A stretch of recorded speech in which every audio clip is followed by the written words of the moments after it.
بسم قويتانا إيسوس كريستوس بسم أبوه بسم منفس قدوس هذا أملاخ بسم سلاسي فتوات سدرا هميت صنحتا سلام فتاري مسخلاتنا يخون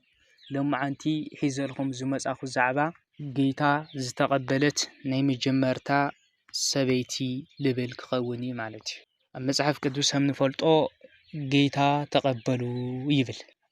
እና ብዙሓትን ጌታ ተቀበሉ እናበሉ ኣብ ኣደባባይ ወፂኦም ክናገሩ ክሰብኹና ይስምዑዮም ማለት እዩ ግን ቅድሚ ኩሉ ማለት እዩ ቅድሚ ኩሉ ፍጥረት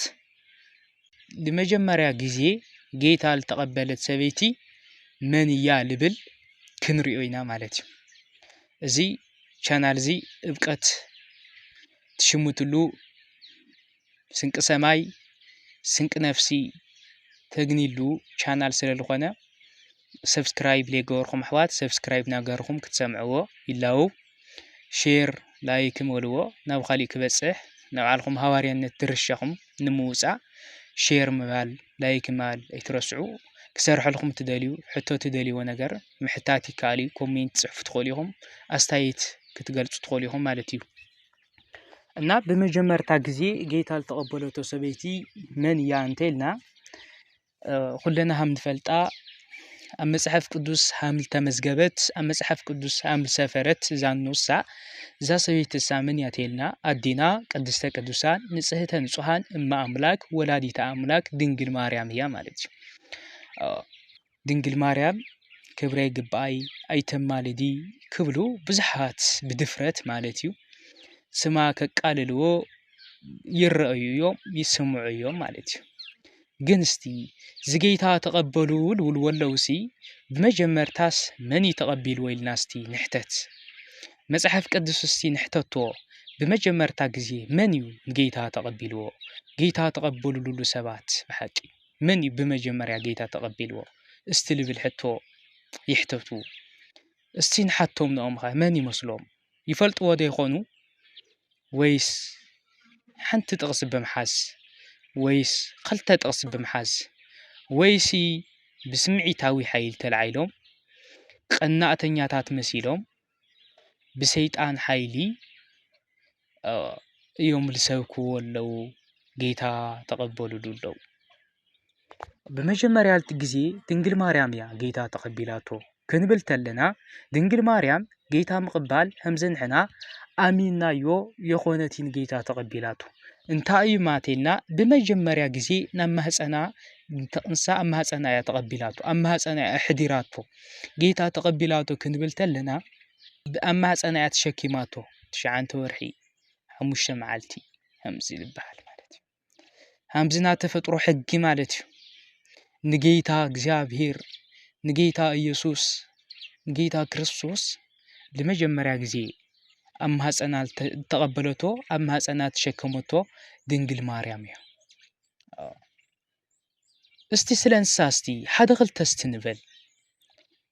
ጌታ ተቀበሉ ጌታ ስለመቅባል እንተ ኮይኑ ወግዕናስ ሃሚጌራ ያ ጌታ ተቀቢላቶ አረዝ ነገር እስቲ ሕተቱ እስቲ እጹብና ድንቅ የኾነ ወይ ልዕለ እምሮ የኾነ ወይ ጌታ መቅባል ናድንግል ማርያም ጌታ አቀባብላ ካብ እምሮን ላዕሊ እዩ እጹምና ድንቅ እዩ አንደበት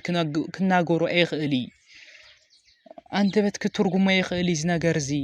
ናያኮ እጹምና ድንቅ እዩ እስቲ ተአምረ ማርያም ንብለኮ ዝኮ እዩ ናድንግል ማርያም ተአምር ልበሃል ሓንካስ ምድሓን ዕውር ዓይኑ ምብራህ ለምጻም ምንጻህ እዝና ታራ ተአምራ እዩኮ እዝና ታራ ተአምራ እዩ ብምልጃ ብልመና በአመላድነታ ሞት ምልዓል በአመላድነታ ብዙሕ ተአምር ምግባር በአመላድነታ ፀሐይ ጠጦ ምባል በአመላድነታ ነቢያት ልሰርሕዎ ተአምር ሐዋርያት ልፈጸምዎ ተአምር ምስራሕና አዚኮ ታራ ተአምር ኣብ ድንግል ማርያም ልተፈጸመ ጌታ አቀባብላ ግን ዝውጹብና ድንቅ ልኾነ ሚስጥር ግን እስቲ ንመርምሮ በሐቂ አቦታትና እዚ ክናገርዎ ተለው እንታይ ይብሉ ይመስለኩም እግዚአብሔር ሲ ዓለም ካብ ምፍጣሩ ልበልጽ ጥበብስ ሰብ ንምድሓኑ ልገበሮ ጥበብ ይበልጽ ይብሉ እዚ ጥበብ እዚ እዩ ልበልጽ ኣብ ድንግል ማርያም ምሕዳሩ ድንግል ማርያም ንጌታ ምቕባላ ኣብ ማህፀና ምሽካማ እዚ ነገር እዚ እዩ እጹብ ድንቂ ተኣምረ ማርያም ልበሃል እዚ እዩ ብሕታዊት ሰበይቲ ብሕታዊት እኖ ኣዶኦ ፈጣሪ ዝኾነት ንፈጣሪኣስ ዝወለደቶ ዝፈጣሪኣስ ልተሸከመቶ ንፈጣሪኣስ ወደይ ዝበለት ንፈጣሪኣስ ዝሓዘለት ንፈጣሪኣስ ለጠወወት ንፈጣሪኣስ ፈትፊታ ለኾለሰት እኖ ንፈጣሪኣስ ሽሩሩ ልበለት እኖ ብሕታዊት እኖ ዝተኣምር እዚ እዩ ካብ ኩሉ ልበልፅ ተኣምር ጌታ ምቕባላ ናይ ድንግል ማርያም ጌታ ኣቀባብላ እዩ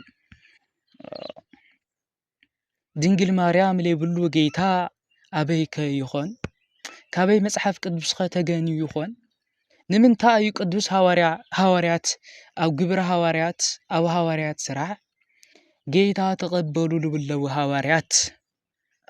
ጌታ ስለለይ ተቐበሉ እኮ እዩ ንኣህዛው እኮ እዩ ንዞም ጣዖት ለምልኹ እኮ እዩ ንዞም ፈጣሪ ለይፈልጡስ እንታይ ይብልዎም ኣለዉ ጌታ ተቐበሉ ጌታ ተቐቢሎሞ መን ክቕበልዋ እዮም ድንግል ማርያም ክቕበልዋ እዮም ዝተኣምር እዚ ዝእጹብ ድንቂ ዝኾነ ምስጢር ኣብ ድንግል ማርያም ዝተፈጸመ ንሱ ከኣምንዎ እዮም ንሱ ክቕበልዎ እዮም ንጌታ ተቐቢሎሞ ኣዶ ፀሓይ ንሳ ስለ ዝኾነት ማለት እዩ እዚ ምስጢር እሱስ ከቢድ እዩ ኣባ ጊዮርጊስ ዘጋስጫ ሉቃስ 2 ምዕራፍ 18 ኩሉ ኣብ ልባ ተዓቁሮ ነይራ ልብል ኣሎ ኩሉ ኣብ ልባ ተንብሮ ነይራ ተወዲኡ ውስተ ልባ ልብል ማለት እዩ ሉቃስ ኣብ ሉቃስ ወንጌል ነግኘው እዚ ጥቕስ እዚ ክትርጉሞ ተወልታ ይብል ድንግል ማርያም ሲ ዝእጹብና ድንቅ ዝኾነ ምስጢር ካብ ሰብ ምፍጣሩ ልበልጽ ተኣምር ልተገበሮ ምስጢር ንሱ ሃሚ ነይሩ ይኾን ስለለይ ንኽእሎ እያ ለይተናገረትና ስለለይ ንኽእሎ እያ ዓለምስ ክሓልፍ ይኽእል እዩ ዝምስጢር ንሳ ትፈልጡ ትትናገር ነይራ ድንግል ማርያም ትፈልጦም ሰበኸት ድንግል ማርያም ትፈልጦ ነገር ምተናገረት ሲ ዓለምም ክቐልጥ ነይሩ እዩ ሰማይ መሬትም ክቐልጡ ነይሮም እዮም ይብል ትሽዓንተ ወርሒ መላእክቲ ሃሚና ውሉና የመስግንዋ ነይሮም ይኾኑ ሃሚሎም የመስግንዎ ነይሮም ይኾኑ ዘም ቅዱስ ቅዱስ ልብሉ ኣብ ማህፀና ሓዲሩ ኣምላኽስ ናመስግኑ ዘይምኦም ሃሚት ሰምዖ ነይራ ትኾን ንዒስራ ኣርባዕተ ካህናት ሰማይ ንብሎም ናዚኦም ተሽዓተ ነገደ መላእክት ምስጋና እዚ ምስጢር እዚ እዩ እጹብና ድንቂ ካብ ዝለዓበ ተኣምር ኣብ መሬት የተሰርሐ ልመጽም ክሰርሐ ይኽእል ብልሓለፈም ኣብዚ ልበልጽ ተኣምር የተሰርሐ ለይድገም ተኣምር ብሕታዊ ተኣምር ኣብ ድንግል ማርያም ዝተፈጸመ ተኣምር ጌታ ተቐበሉታ በመጀመሪያ ጊዜ ጌታ ልተቐበለት ሰበይቲ ወላዲተ ኣምላክ ድንግል ማርያም ብሕታዊት እኖ ንፈጣሪኣስ ዝወለደቶ ልፈጣሪኣስ እኖ ልኾነት ድንግል ማርያም ዛኖ እዚኣስ ኣይተማልድ ኢልኻ ስለናያ ክትከራኸርሲ ሃመይ ልበለ ድፍረት ሓዲሩካ ይኾን ወገን ድንግል ማርያም ሲ ክብረይ ግባኣይ ትብልሲ ኣቤት ወገን ሆይ እንታይ ኣለዎ ኣፍኻ ካብዚ መርዘማ ልኾነ ቃላት ልረጪ ምትዓፀየ ደይምሐሸይ መዝሙረ ዳዊት ሃምዚ ልብሎ ኣብ ጻድቃን ኣፉ ልኸፍት አንደበት ዲዳ ይኹን ይብል ዲዳይ ደም ኾነ ይምሐሸይ ድንግል ማርያም ኣይተማልዲ ካብ ልብል አንደበት መሓዝ ድንግል ማርያም ክብራይ ግባይ ካብ ልብል አንደበት መሓዝሲ ዲዳ ደም ኾነ አንደበት ናይ መሐሸይ ወገናት ሃምዚ ንብል ወገናት ናዛኖ እዚኣ ክብሪ ናዛኖ እዚኣ ተኣምር እጹብና ድንቂ እዩ ሞት ምልዓል ሽባም ትርታር ዓይን ዕውር ምብራህ እዚ ነኣ ቀሊል ተኣምር እዩ ነኣ እዚ ቀሊል ተኣምር እዩ ነኣ ምምላድ እዚ ቀሊል ተኣምር እዩ ሓዊ ካብ ሰማይ ምውራድ ፀሓይ ጠጠው ምባል ባሕሪ ምኽፋል ባሕሪ ኤርትራ ወላ እንተኾነ እዚስ ነኣ ተራ ተኣምር እዩ ዝኸቢድ ተኣምር ግን ፈጣሪኣ ምሽካም ፈጣሪኻስ እኖ ምዃን ኣዶ ፈጣሪ ምዃን ካብ ዝለዓቢ ተኣምር ካብ ዝለዓቢ እጹብና ድንቂ ልኾነ ተኣምር የለይ ብሓቂ ካብ ፍቕራ ርሓቕኩም ሰባት ናብ ፍቕራ ይምጽኹም ወገናት ህዝበ ክርስቲያን ሆይ ናይ ዲና ናይ ማርያም ፍቕሪ ይብዝሐልና ብፍቕራ ልተቓጸልና ጣዕማን ለስተመቓርናዮ ሰባት ይግበረልና ፍቕራ የብዝሐልና በረከታ ይዓድለና ናንነና ጸጋ በረከት ምስ ኩላትና ይኹን ወስብሐት ለእግዚአብሔር ይጽንሐልና